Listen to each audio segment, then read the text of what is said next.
আপনার যেই ছেলেটা নামাজ পড়ে না, হালাল হারাম বাইচা চলে না, এই নাচ গান নর্তকী ছবি উলঙ্গ দৃশ্য মোবাইল নিয়ে পড়ে থাকে, যদি কোনো কথায় আমনে তারে ফিরাইতে না পারেন, উনি বলার পর নামা, তাহলে কমপক্ষে এতটুকু তারে বইলেন যে বাপ, মৃত্যু পর্যন্ত মনে রাখিস আমি তোর উপরে অসন্তুষ্টি নিয়ে কবরে গেলাম,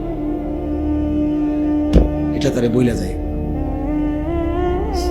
স্ত্রীকে বইলেন আমি স্বামী হয়ে তোমারে পারলাম না, তো মনে রাখিস বিবি, তোর মতো নাফরমান বিবি, তোর উপরে আমি অসন্তুষ্টি রাখা, হয় তুই কবরে যাবি না আমি কবরে গেলাম। আর আল্লাহর নবী বলছেন কোন স্ত্রীর মৃত্যু যদি হয় তার স্বামীর অসন্তুষ্টি নিয়ে, তো জাহান্নাম।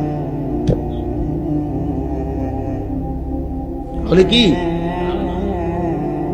আমরা না পাইলে দূর করি, আপনি কই কিচ্ছু দিয়ে মাতে না, আপনি দিয়ে আফেল খান, ওটার ফুতে টেহা দিয়া, ওটার ফুতে একটা সেজদা দেয় না, এক ওয়াক্ত নামাজ পড়ে না, ওটা টেহা দিয়া আফেল খায়, বাল টাকা। আল্লাহর রহমতে আসি বালা, আমরা গো দোয়ায় 10 জনের দোয়ায় গপ মারি, চা দোয়া নিয়ে কি সুন্দর কথা কয়, বিড়ি খাইতে খাইতে আসি আল্লাহর রহমতে, আল্লাহ ভালোই রাখছে, এই যে আল্লাহ ভালোই তো রাখছে, বিড়ি খাইতেছেন তো বুঝাই যায় আল্লাহ যে ভালো রাখছে, ভালোর দশা যে বিড়ি, আল্লাহ যে ভালো রাখছে আপনার, তো বুঝাই তো যে আপনি চা দোয়ানে বসে বসে টেলিভিশনে নাচ গান দেখতেছেন, নর্তকীর ছবি দেখতেছেন, নাটক সিনেমা দেখছেন, এই তো ভালো রাখছে নাকি? এটাই ভালো থাকা মুমিনের। কোন মুসলমান গুনার উপরে থাকা এটা ভালো থাকা।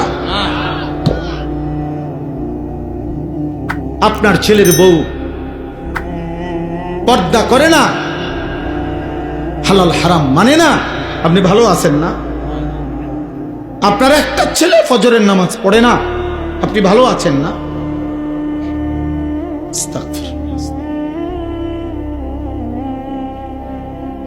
কিসের ভালো থাকলেন আপনি? আপনার ঘরে জাহান্নামের আগুন জ্বলতেছে, এই সময় আপনি ভালো থাকেন কেমনে? কেমনে ভালো থাকেন?